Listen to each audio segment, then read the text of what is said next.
High school was supposed to be expansive, mine to claim.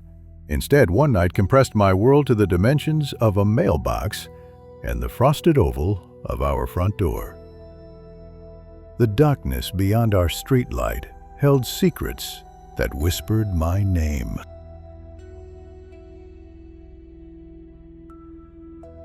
Evenings were spent at the driveway's edge, phone pressed to my ear, laughing at jokes that died in the light of day. My parents would call me in and I'd promise 5 more minutes, unaware that someone else was also listening. The first time I heard my name, it was a whisper in the dark, close and urgent. I brushed it off as my mother, but the front door remained closed, and doubt began to fester. Hours passed in a blur of late-night TV and the artificial comfort of ramen. My mother's distant voice urged me to check the lock, unknowingly guiding me toward a chilling revelation. I looked through the frosted glass, expecting the familiar glow of the street lamp. Instead, a dark shape filled the frame, swallowing the light, too close, too still. Panic seized me. I fled, abandoning the lock, seeking refuge in my parents' room, my terror shattering the fragile peace of their sleep. Armed with a bat, my father joined me in the yard, while my mother watched from the porch, her face a mask of sleep-worn concern as we searched the darkness. We found nothing.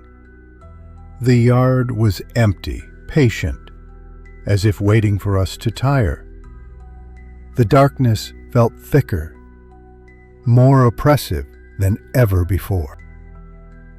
Lights blazed, dispelling some of the shadows, but the house now smelled of fear, mingled with old coffee and the ghostly scent of my forgotten ramen. Sleep offered no escape. The darkness pressing in, thicker and more menacing than it had any right to be, even with every light ablaze. Morning arrived, but the driver's door of my car hung ajar, a silent invitation, a subtle intrusion that marked the start of a new kind of terror. School was a distorted echo of normality, the sounds sharper, less comforting, as if the world itself had turned against me. A police car in the driveway confirmed our worst fears. The garage had been breached, our tools stolen, another violation in a growing list.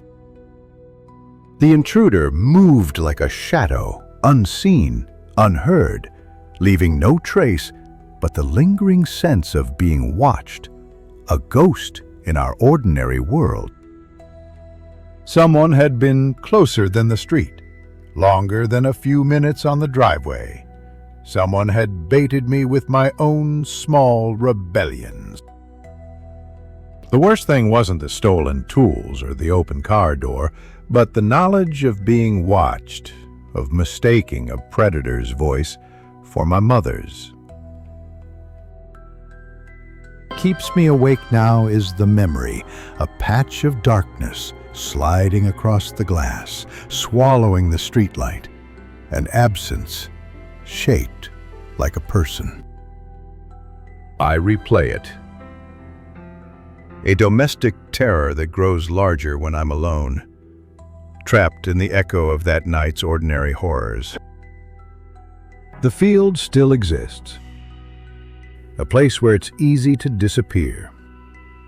The streetlight still stands, casting its feeble glow on secrets best left buried.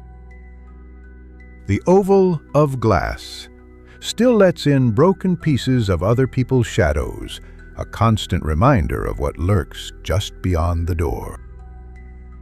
Sometimes, in a crowded room, I hear my name in that same too-close whisper, and my heart forgets where it is. I think about the way my mother called my name, the casual annoyance in the sound, and how close that sound came to belonging to someone else. There is comfort in being a little older and a little wiser now, but it's a brittle comfort.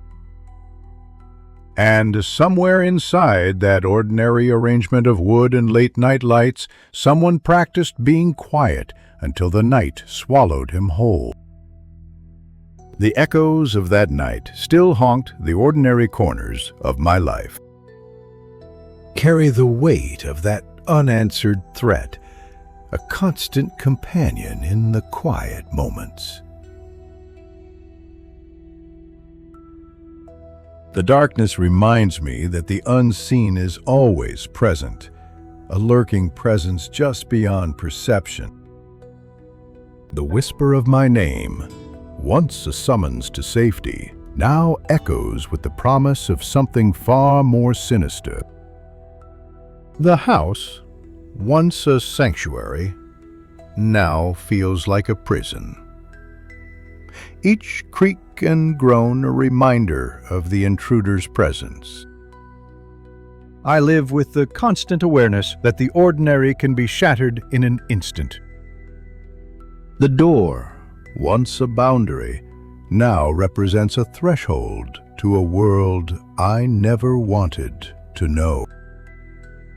I still see the shadow in the corner of my eye, a constant reminder that I am not alone.